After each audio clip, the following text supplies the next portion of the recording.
that are also doing great work to help us solve the puzzle. Then I'm looking forward to opening up the conversation and doing a bit of a Q&A because this is a topic with so many moving parts. To begin, let me set the stage a bit. Like every other local government, the pandemic threw us for a loop, and it made us really take a closer look at how our city is designed. It's funny, kind of a little bit of a narrative. When the pandemic happened, all parts of government were very confused on how we were going to move forward. It's so funny because we all talk about emergency planning and emergency preparation. And so to actually dust that off in a real-time situation was very, very interesting. But what I can say is that your Cincinnati team honestly moved so quick that we advanced things in a way that the state had to catch up with us and had to tell us to slow down. So the great thing is that you are in great hands because, as you know, the way that there's a lot of things that we can't control, climate change. There's a lot of things happening with pandemics and things like that. And so just know that your government is in great hands, which is amazing. But pre-pandemic, downtown was already evolving from a place where people only came to the office. We had more residents moving in, more bars and restaurants, more entertainment. Downtown was becoming a destination in its own right, just like OTR or Oakley or some of the big hubs out in the suburbs. But the pandemic really dug into our office real estate. We still have a very stubborn vacancy rate in our office buildings. It's about 20%, which is higher than some similar cities and certainly higher than we want it to be. People are having to evolve with trying to get a workforce that comes to the office, right? And you have to make yourself attractive. And so we're finding is that companies, in order to get people to do the job, they're really trying to change their policies and make it so that, hey, remote work, being very flexible with their time, and people are demanding that, right? So you have to evolve because you have to get the work done. The effects of losing office workers snowball beyond empty real estate because of that. The people who live in the suburbs used to commute downtown, but now they work remotely in Madeira. We lose out on that income tax revenue. So that is the money and the dollars that we use to be able to go to the workers that we have. And of course, if there are fewer people in offices during the week, that means fewer customers for restaurants and businesses downtown. That then means, you move away? We're doing well. Oh, sorry. Ooh, okay. Sorry, it's working well. Oh, it's working well? Just move over just. Okay. So your face is.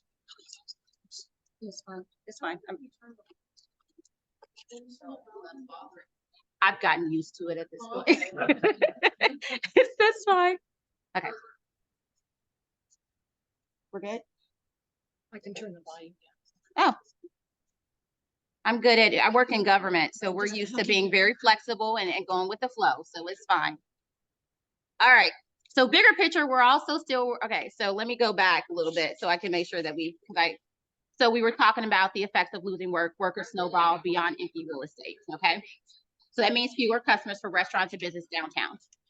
Bigger picture, we're also still working to bring up the number of visitors downtown because we haven't gotten back to pre-pandemic levels yet.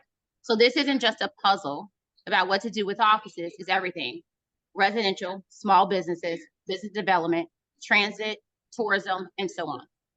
And we have some great partners who are working along this side with us. For instance, when we talk about transit, we talk about the bus rapid transit that SORTA is working on. We're at the table with them to look at that. We talk about the impacts to our streets, which honestly, you know, the railroad is going to help, and the proceeds are going to help with that. So these are, you know, when we talk about resources and we talk about the pandemic jeopardizing those resources, to have those things come in and partners that are coming is very helpful for us. I also want to address a misconception that came up over the summer, which is that downtown is less safe than it used to be.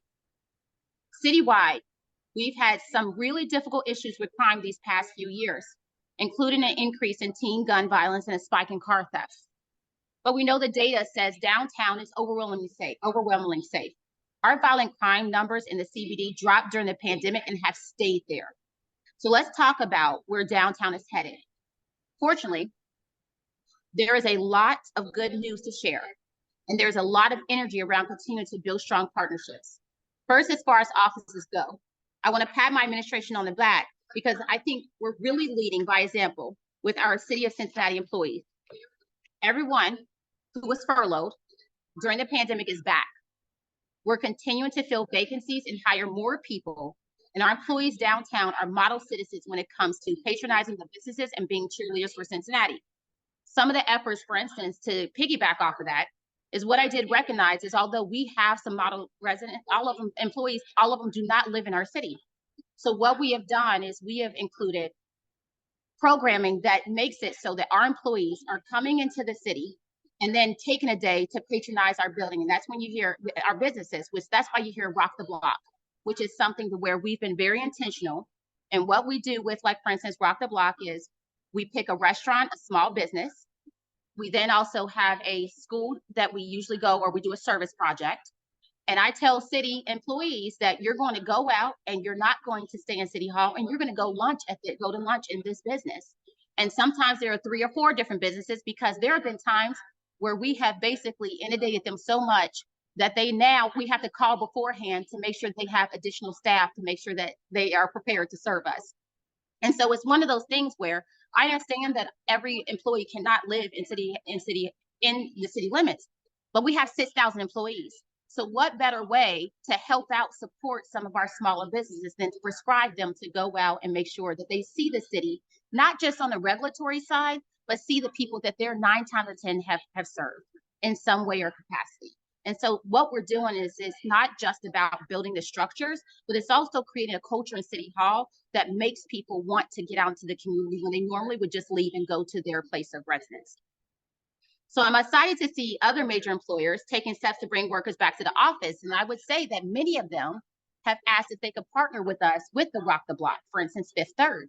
They're like, this is a great initiative. It would be great for you to eventually do a corporate Rock the Block with us along, because they want people to see the energy in City Hall.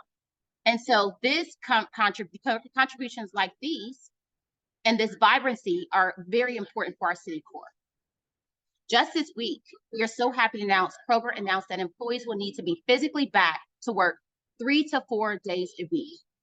That has a ripple effect for businesses along Court Street, who will see bigger crowds for lunch, and restaurants downtown and in OTR who will benefit from the after work crowd.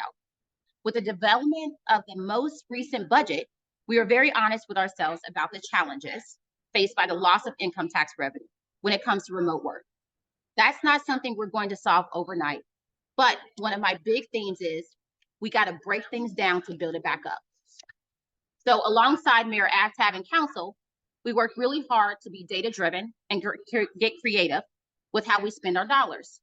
The result is a budget that will deliver excellent service while using less money to do so. We also have to literally change what downtown is. There's a lot of development going on down here. You all see it. You're walking in the streets because of it. You see the block outs that are happening, and a lot that's coming on the horizon.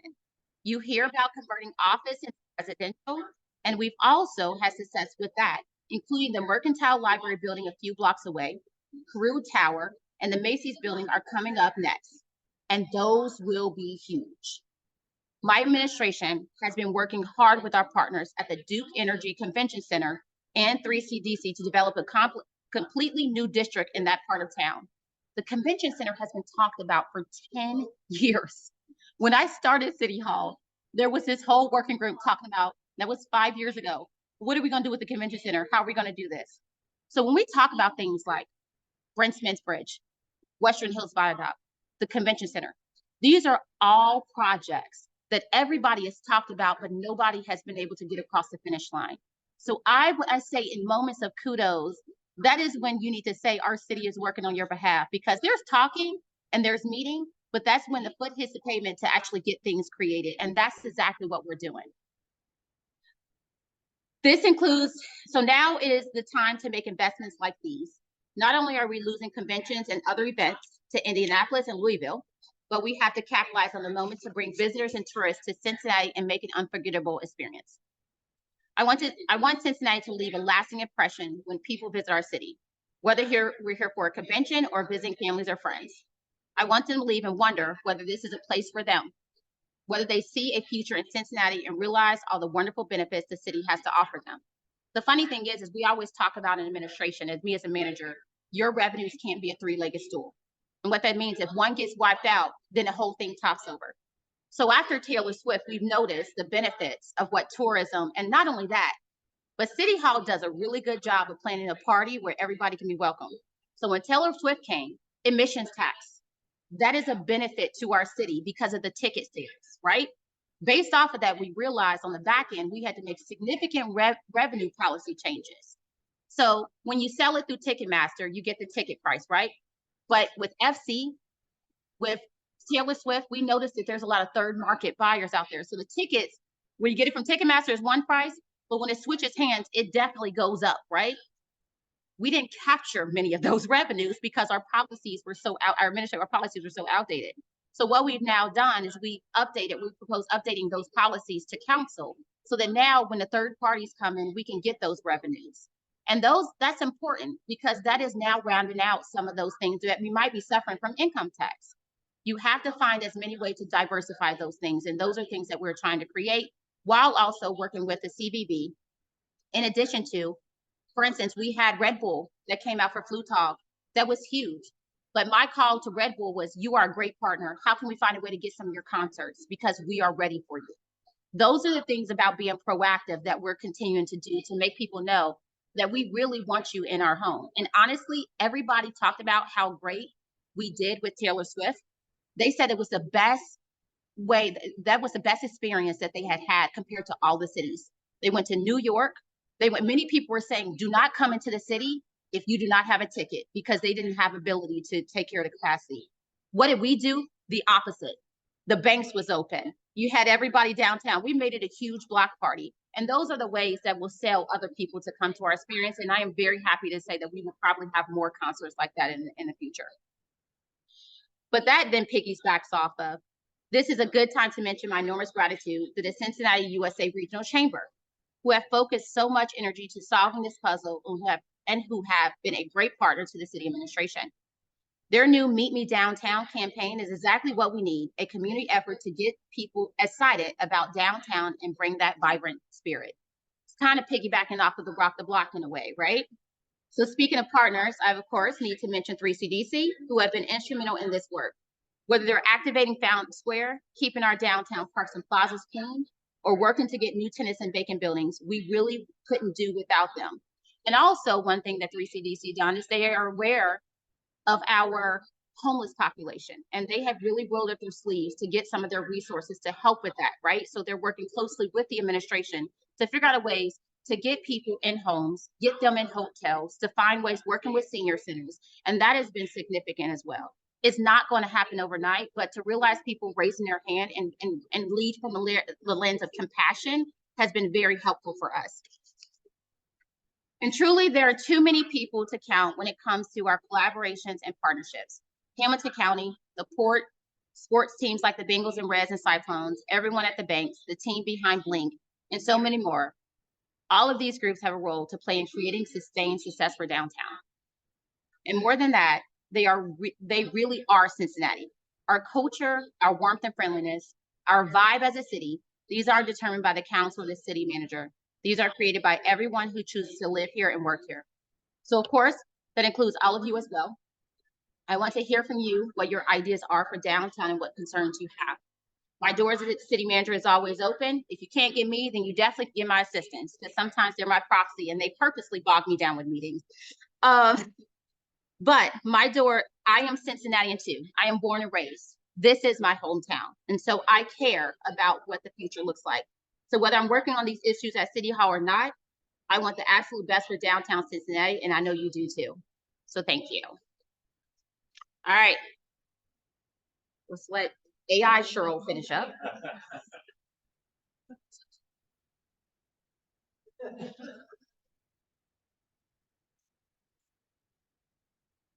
You're coming across them very well for the audience. Let me see if I can put down some of this. This one. All right. We're fixing my feedback, guys, online. So once we get that adjusted, I will start with questions. So you can ask audience for questions. Okay, I'm going to repeat the question because I'm sure, I don't know if you guys, if they can hear you. So.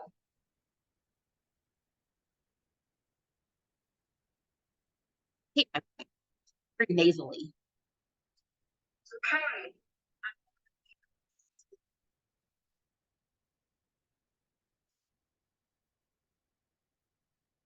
All right, so I'm going to start from the crowd, and I'm going to reiterate, repeat the question that they asked me, and then I'll answer for those online, and then I'll head to you all, if that's okay. All right, so let's start. Any questions in the audience? Yes. You talked about two trends. One was building downtown as a vital entertainment area, and then residential. Those things are often in conflict. Folks don't want to live where there's a band playing outside the window or the streets are shut off all the time. Can you talk about that balance with downtown, a neighborhood growing as a neighborhood while still doing all the entertainment stuff that needs proximity? It's a problem, right? And that's what I think the city is always. Oh, so the question was the balance between residential and a vibrant entertainment district. How do we manage through those conflicts, correct? And honestly, that is a issue that we have in the city because we have so many competing interests. I'll say one of the things that's helpful for that is there's actually in its draft stage, which is the city manager's community engagement policy. That is very instrumental because what it is essentially is a structure on how our departments are supposed to engage and get community feedback on certain things, right? And not only that, but it's to also set a standard on how and what we want them to give their feedback on.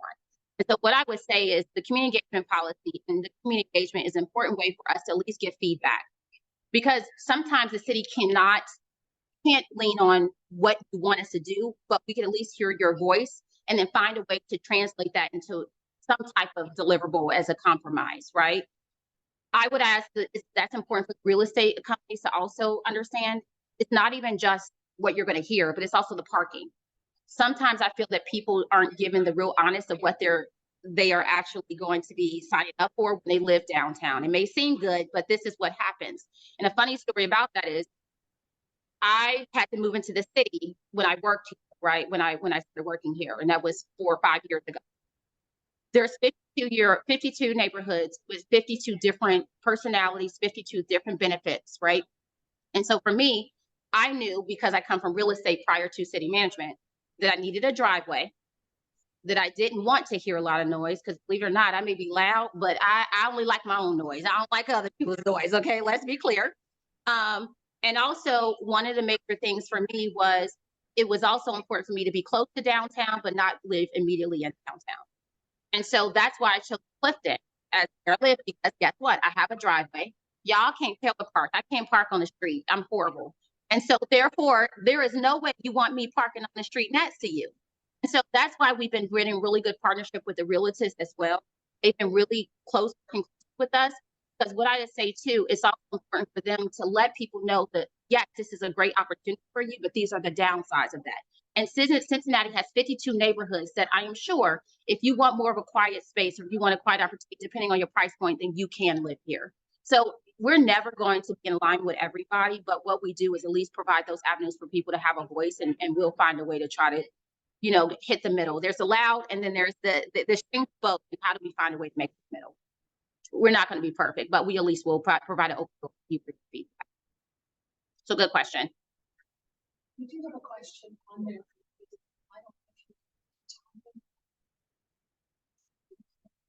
ADM, is it in a chat? No, it's nothing in chat. No, okay, hi. ADM. Okay, I got your hand. Okay, I got the yellow hand. Okay, hi. Hi, I have two things. One to do with the community engagement. Can you hear me okay? Hold on, I'm going to turn you up so everybody can hear it. So then I don't have to repeat your question. Hold on a second.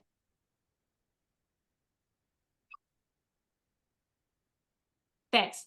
Yeah, so just two sort of little things connected to that response. I thought that was a great question, and that's something, I'm an OTR, which is often sort of combined together with downtown living.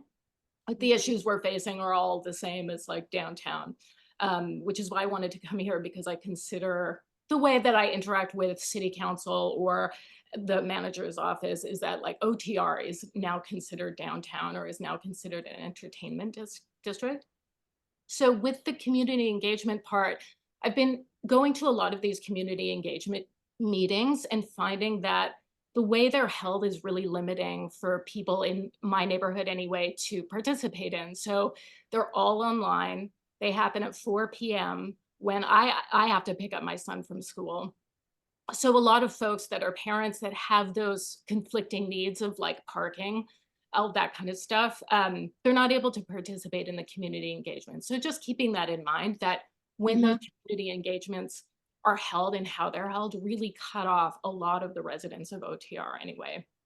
Folks that don't have access to Zoom and find it hard to get online. There's still a lot that come to our community council meetings in person that simply just cannot participate in community engagement. So for parking up here anyway, I've noticed that the main feedback that you're getting access to is largely like, you'll see it in the data from North of Liberty. It's a lot of white men over 40 that are really making their voice heard. And I worry about like how their voice being heard because the avenue that they're able to communicate from is the one that the city is favoring.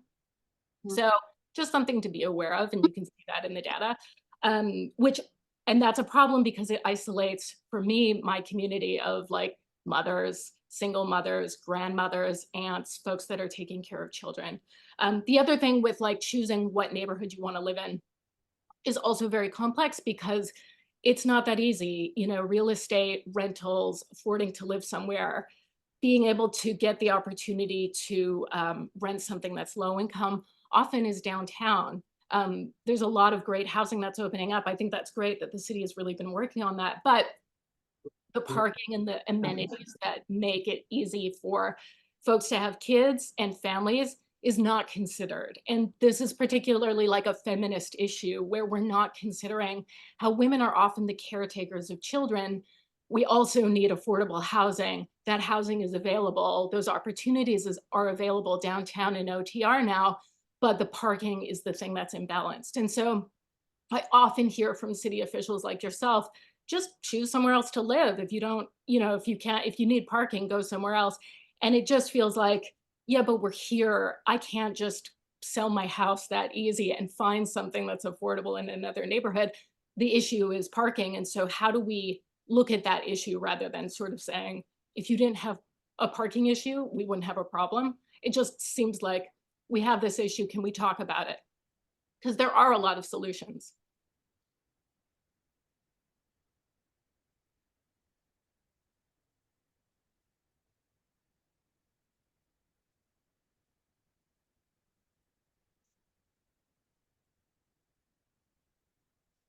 Okay, so I got some of your question because there's this feedback on my end. So I will tell you the community engagement. I did hear that. We are now incorporating the community engagement policy. We're doing assessment of who engaged us. What are the demographics? Who showed up? That is built into the process. And if we do not have a representative of all groups, the team is supposed to go back out and then also probably work with our electeds and figure out a way to get it out better, so that we can get more touch points. We're also doing pop-up engagements around topics. So we're meeting people where they're at. So our community engagement team are showing up at different places that we think people of those demographics will patrons so that we can get them their touch points. That is something new that we're going to be doing. We've already started to pilot it, but we understand at the level of engagement, like how do you find a way to meet people where they're at? I understand the hours, evening, we tried to incorporate daycare. It's again, it's kind of one of those things where we're trying to do as many things possible to meet the needs of everyone, but at the end of the day, you know, it's very difficult to find that balance. But we will continue to find a way to assess, see who we have engaged. Did we have everybody, a voice of everybody being represented, and then go back out if you have not? Because at that point, to me, it doesn't seem like it's a well-rounded. We got to give people a seat at the table. And if we're not hearing from all voices, then that's an issue. And I'll say specifically like the railroad, right? The railroad, we determined very early that, okay, we only have this representative, and we think that we have not hit, we didn't have enough I think I can't remember what the demographic, but we didn't have a group represented. So they were like, we're going to go back out and we're going to do pop-up before it came back into me. And so they went to a couple of the coffee shops and restaurants to do some engagement touch points, very brief of the important information that we knew we needed feedback. And then they were ready to give me the report on the consensus, and then that went to council. So that was something to use to pilot that and see how that works. So I hear you. And I don't think we're ever trying to be dismissive. It's very difficult with 300,000 residents that care all equally the same. It's just trying to figure out a way to make sure that you touch on a little bit of each voice and you let them know that they're being heard. How do we find that way to find the middle? And I'm telling you what, the middle line always moves everything. But please know every day, it is a lot easier to make decisions on behalf of the voices of the community, because then we can say the community said versus us as bureaucrats. So we always lean on that as data.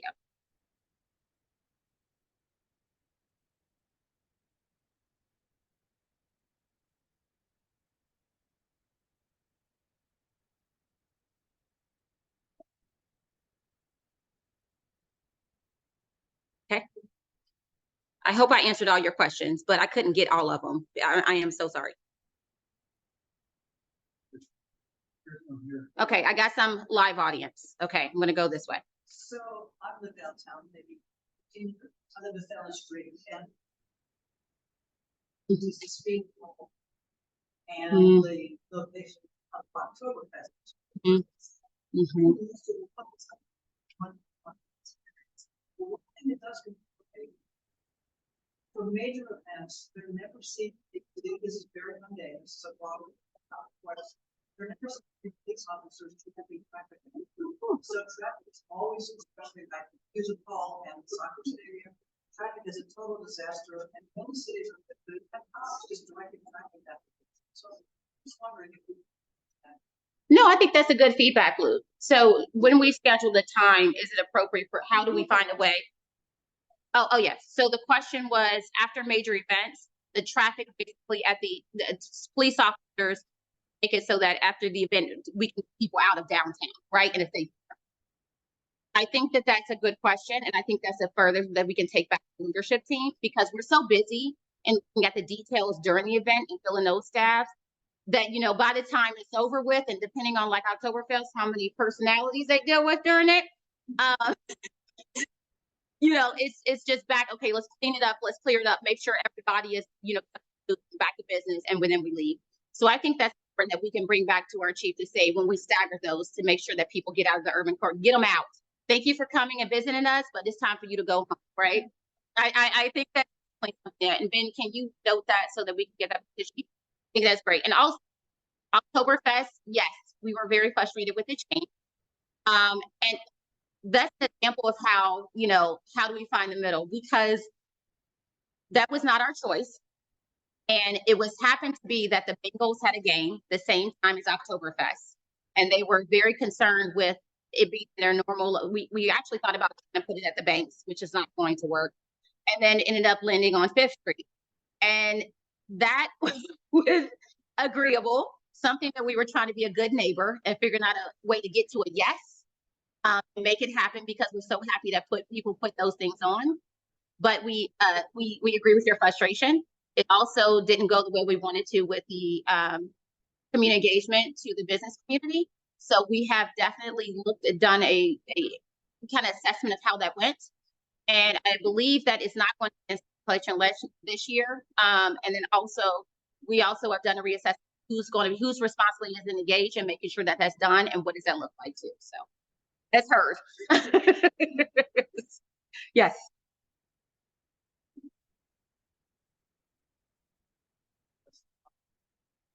Mm-hmm. Mm-hmm. There's a real plan that will address the housing situation most marginalized of this population. Yes. And that it will be done in a meaningful way, so people have worked for years to try to bring attention to this issue and feel that they're being listened to and have a meaningful area. I appreciate that question. It's about housing and a plan for housing. So first of all, I would say, have you attended the Connected Communities? So I think that would be a great way, because what we're realizing with housing is we are trying to undo past very racial practices. You can't build where you're not allowed to build according to the zoning code. So that you will see something coming out below with that, with council and the mayor around the first of the year. But there is also, if you want to connect with Ben, we can get you tied into our Connected Communities, which is actually what we've been doing as community engagement to get people to see, this is how the zoning code is now. This is what we need, we're trying to go. What are you comfortable with, right? Now, the fun thing is you have a lot of people that are like, you get the Legos out and you show with the density and all that stuff, like, and you put those Legos on the line, like, I got to build up in order to get something, a product that's affordable, right? They're like, oh, that's looking over my head. And there's a level of uncomfortableness that is associated with some of that. Because the way that the zoning code has been written and what we've inherited is single family, you only can have single family in certain areas. Multifamily, you only can have multifamily in certain areas. You can only have a certain height. When we talk about affordability, in order for a developer to get their money back, they have to be able to go high, right? They have to be able to build in business districts. Like, we undo those racial practices. So that's the first part. Got to create a way for people to be able to build. Secondly, we have to, because of stick construction, so connected community to zoning, that is the first. Secondly, we also realize that there's a level where stick build is very important now. It is very expensive. The cost of building has been out of COVID and everything. I mean, we are trying to get that down. So we now need to allow for different type of product to be able to be built in the city. So through Department of Economic Development, we're actually doing a competition or RFP that will be coming out that is based off of innovation to try to get people to tell what product do you have that can help us, that is a little bit cheaper to build, but still within the same structural integrity and regulation that we need it to be, so that we can then take that product and try to use that to leverage for people to build that. It's less time, easier to put up, and it also takes care of our needs because we need to get the cost of it. So that is something we're working on. So it's finding a way to give people exposure to the products that we can actually now start to get more of. So it's changing the product and educating. And third, what we're trying to do is that at the end of the day with affordable housing, oh my God, I had it there. Give me a moment. The zoning, this product. Oh, sorry. Oh, we have to figure out where we are to know where we need to go. So we are working on an RFP that is going to be a playbook for housing that is out of our housing task force. The goal of that playbook, we do an assessment across all AMI, across all income level of what we have. And then there's a study, unfortunately. Yeah. Unfortunately, because we have no idea. We've been basically saying to us, it's a very passive development process. Who's coming to us and what do you want to build, right? Okay, we want to give you an affordable housing. There's 3 people in the market that do affordable. 3 people right now. We need more people to get into that field. So it's how do we know what we have and what do we need? We don't have that to do. That's when we're talking about performance management, when we're talking about dashboard, that assessment will be, that RFP will probably be around the first of the year. We'll go for somebody to come in, a third party, to assess what we need to shoot for. We've been also funding a lot of affordable, the CDF process for people to get loans. So we've been hitting it, but I do understand you're like, this is not happening quickly. They're going up, but you have to have people willing to take that risk and not be, I just want to make money. How do we find a way to product? So yeah, I'm breaking even, but I'm also getting people to come in. We've been doing that through incentivizing more through Department of Economic Development. If you're bringing an affordable housing product, I'm going to be willing to give you more resources for that to help out with the gap that you're creating. So there is a plan. It's just not, I hear you say it's going to happen now. We have to undo everything that's been done. We're walking into that, but we have a steady-handed commitment to make sure that we're addressing it step by step. That is not probably what you want to hear. And not only that, but to be honest, housing stuff with the affordable, like some of the CMHA and things like that, they really are at a point because of lack of resources that they probably need to be built over again. When we've been hitting hard on landlords. As you've seen, we've had many different lawsuits that have been on landlords who are not doing what they're supposed to do, right? But the problem with that is we can't displace people too because we don't have the volume. So it's a balance of that. But when you look at like a CMHA process that they have, the maintenance on it, the way conditions that some of the people are living in, and they're saying they don't have resources. So when partners that are in that field say they don't have the resources, they're asking for your dollars, and then you're trying to leverage your dollars to also get affordable new project. Again, that's how does the city find the middle? But the plan that we have is zoning, finding product to be innovative, and then moving forward to get an idea of where we are and what we need to do. But it's walking and chewing gum at the same time. We are doing all those at the same time. And so it is, unfortunately, it is going to be, it's not going to be immediate. Mm-hmm.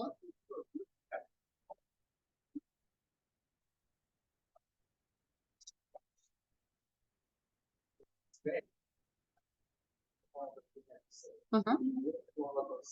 Then you've got some money to work. So for us, we feel that the amount that we're putting into the CDF is essentially a housing trust fund. That is a money for affordable housing that can go, that you can utilize to leverage those dollars. We have had our investment into that fund has been significant. And I want to say in 1 year, we put $7 million in that is being used. And they do, and honestly, if you want to get an idea of their work, we would be happy to get you involved into them. But it's getting a nonprofit to help us move those dollars a lot quicker than what we can do. Because if you go through the cities, for instance, I have 4 RFPs that I've held back that I'm looking at to also talk about, because we're not even talking about affordable housing, we're also talking about Black and brown builders being able to get involved into the work, right, as well, right? And so we're holding back RFPs to say, hey, can we get that live so that you can build a housing quality product, or what can you put in this space? We'll see the last one that we had, we end up with no buyers. So it's again driving that market, right? And trying to get people to come in. But to speak to, we are putting commitment again for affordable housing. Now, is it strictly for 30% AMI? It is not. And that's what a lot of people are for. We want you to have a pot of money for only 30% AMI.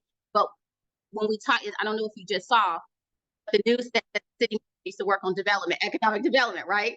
So if I hold the line and say we only are going to put up stuff because of 30% AMI, what does that do to the 60 to 50, the teachers that need to do things, that have housing, right?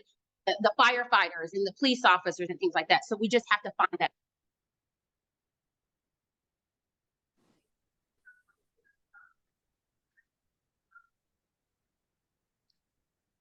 Sure. So ADM wanted to follow up with the second part of her question, and she's asking about what is the city going to do about parking down and over the Rhine. It's very hard for the residents there. Mm-hmm. They can't move away quickly, or etc. Mm-hmm. Over the Rhine, and I can't remember the other neighborhood downtown. Mm-hmm. What are you going to do about parking? Yeah. Okay, so residential parking, TR in downtown is a struggle. I'm not going to get, and I understand your frustration, and I know that I think you have been, is this Alessa March? Is that Mrs. March? ADM, yes, sure, yes. You have been very engaged with council, and I think in addition to our community engagement and team to try to work with you to really deal with that. Again, this is something that we have inherited, and it is not going to happen overnight. Your voice is definitely heard. Can I tell you that right now, do we have a problem with parking? We do, but that's the loss of revenues with parking that we're having right now. So it's going to be a way of working out and then working in to deal with like the residential issues, because we have the residential parking permit program, but again, there's enforcement of the residential parking permit program because you have people that are parking in that, and that goes to resources, right? Because you need code enforcement officers that would be able to put tickets on the cars, but do a tickets lead to towing? And what happens when those people with tow and the police officers do that are working on violent crime? So again, it's one of those things where we have to figure out the middle, and we're committed to doing that, but it's not going to happen overnight, and it's going to be something that is going to take years in the making. We're just trying to find that middle of dealing with all the things that are happening in the city that we need to immediately address and trying to prioritize. But you are definitely being heard.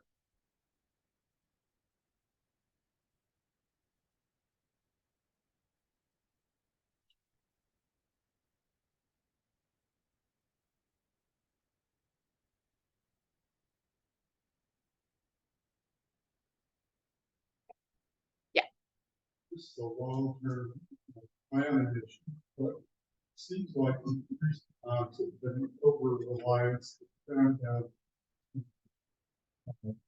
many more people moving that. So realtors have taken up the bill. Our nonprofits have moved twice. Second National Bank out of the Cincinnati club the last 3 years, because realtors that decided to take the properties. It seems like how do you get work as the kind of people wanted to move economic out there. So I think it's really the city only has something. Yeah.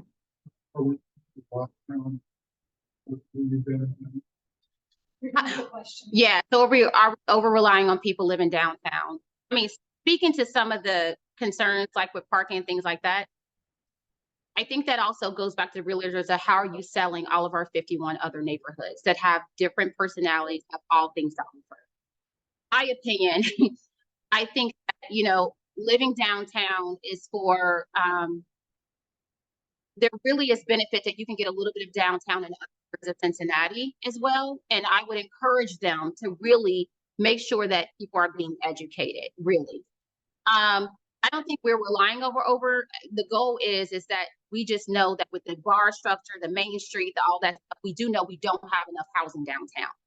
So there's a level of where there's a balance of how do we find a way that where people are also wanting to work, they don't want to go far, and they want to be able to leave their corporate office and then go straight to a condo without having to worry about a car or a vehicle, you know, or whatever, just conveniency. But for us, we're just really looking at population growth altogether. It's funny because I don't know who introduced us. Was it the pastor, the church who introduced me? Yes. Oh, Mr. Thompson, he was talking about climate change. And it's funny because we have been saying that we do think that this location of Cincinnati is going to definitely benefit from climate change. I know that sounds horrible.